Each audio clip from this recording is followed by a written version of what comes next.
더러운 영을 쫓아내기. 연중 제4주일에는 마르코 복음서 1장 21절부터 28절을 읽고 묵상하고 나누고자 합니다. 복음서의 내용은 예수님께서 어부 네 사람을 제자로 부르신 후 안식일에 그들과 함께 회당에 들어가시어 가르치시는데, 그 가르침이 율법학자들의 가르침과 달랐고, 그 자리에 더러운 영이 들린 사람이 소리를 지르자 더러운 영에게 조용히 하여라, 그 사람에게서 나가라 25절라고 꾸짖으시니 더러운 영이 그 사람에게서 나갔다는 이야기입니다. 예수님께서 회당에서 가르치시는데, 회당에 있었던 더러운 영이 들린 사람이 우리가 하는 일에 간섭하지 말라고, 우리를 멸망시키지 말라고 소리를 질러댑니다. 예수님께서 더러운 영을 쫓아내시고 그 사람을 고쳐주십니다. 예수님께서 회당에서 가르치시고 더러운 영을 쫓아내시는 것을 본 제자들의 마음은 어떠했을까요? 예수님의 제자가 되었으니 예수님처럼 가르치고 더러운 영을 쫓아낼 수 있다는 기대를 했을 겁니다. 마르코는 예수님께서 12제자를 부르시어 더러운 영들에 대한 고난을 주시고 둘씩 짝지어 파견하신 이야기를 6장 7절에서 들려줍니다. 예수님께서 제자들을 파견하실 때 더러운 영들에 대한 고난을 주셨지만 제자들은 예수님의 기대와 다르게 제대로 해내지 못합니다. 벙어리 영이 들린 아들을 고쳐달라는 어느 아버지가 와서 말합니다.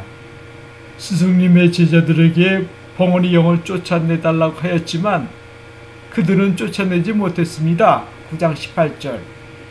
예수님께서는 아버지에게 믿으라 하시면서 아이를 고쳐주십니다.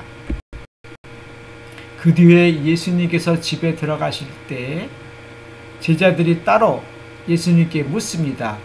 어찌해서 저희는 그 영을 쫓아내지 못하였습니까? 하고 물으니 예수님께서 그러한 것은 기도가 아니면 다른 어떤 방법으로도 나가게 할 수 없다. 29절. 공강 복음서 모두는 12제자들이 더러운 악령에 들린 아이를 고쳐주지 못함을 말하고 있지만, 루카 복음서는 72제자는 마귀가 복종함을 들려줍니다. 72제자가 기뻐하며 돌아와 말하였습니다. 주님, 주님의 이름 때문에 마귀들까지 저희에게 복종합니다. 10장 17절. 그러자 예수님께서 그들에게 이르셨다. 나는 사탄이 번개처럼 하늘에서 떨어지는 것을 보았다.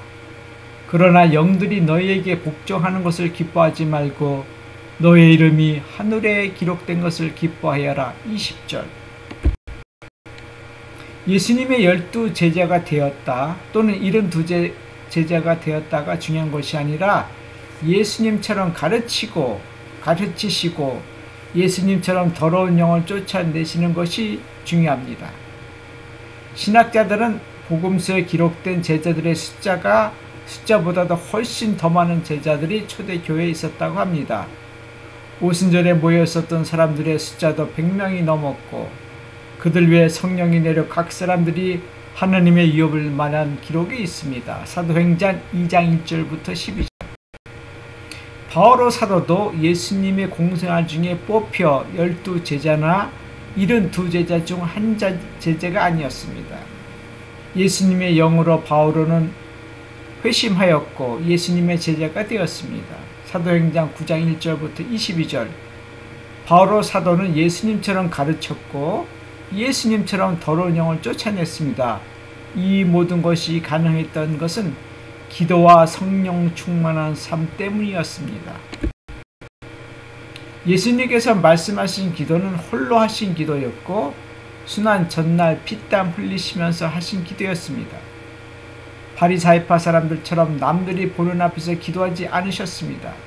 그리고 빈말만 되풀이 하지도 않으셨습니다. 기도라는 뜻글은 간절함이 묻어 있습니다. 기도하는 때와 장소는 성령과 나의 영이 만나는 시간과 장소입니다. 홀로 기도 후 성령 충만한 체험을 하지 못하셨다면 기도에 관한 깊은 성찰을 해보시길 바랍니다. 사울이 예수님의 영을 만나 땅으로 떨어져 사흘 동안 앞을 보지 못하고 있었는데 그동안 먹지도 않고 마시지도 않았습니다. 그리고 홀로 기도하고 있었습니다. 그 시간 그 근처에 하나니아스라는 제자 역시 홀로 기도하고 있었습니다. 하나니아스는 기도 중 환시를 통하여 주님께서 부르십니다. 사울도 기도하고 있는데 환시를 통하여 하나니아스라는 사람이 방문하여 안수하여 다시 볼 수 있게 해주는 것을 사울은 보았다 하십니다.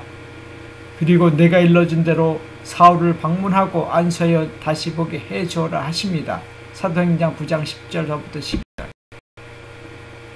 여러 명이 모여 소리를 내어 기도하는 것도 하나의 기도이며 홀로 골방에 들어가서 기도하는 것도 기도입니다. 코비드19로 인하여 여러 명이 모여 기도 드리는 것이 어려운 이때 예수님께서 홀로 하신 기도, 바오로 사도의 기도, 그리고 우리가 잘 모르는 제자들이 한 기도를 하시기 바랍니다. 환시를 체험하시기 바랍니다. 의무적으로 하는 기도가 아닌, 빈말만 반복하는 기도가 아닌, 피땀이 뚝뚝 떨어지고 간절한 기도, 절박한 마음에서 나오는 기도를 하십시오. 더러운 영이 나에게서도 나오고 다른 사람의 더러운 영도 쫓아낼 수 있습니다. 율법학자들은 판에 박힌 규정을 해설해 주었지만 자신들은 그 규정도 지키지 않았습니다. 그러니 권유가 없었습니다. 그러나 예수님께서는 가르치신 바대로 사신 분입니다. 그래서 그분의 가르침이 힘이 있고 사람들의 마음을 움직인 것입니다. 악령을 쫓아내시려면 율법학자나 바리사이파 사람들의 기도가 아닌 예수님께서 하신 기도를 예수님께서 가르쳐 주신 대로 기도하십시오. 고맙습니다.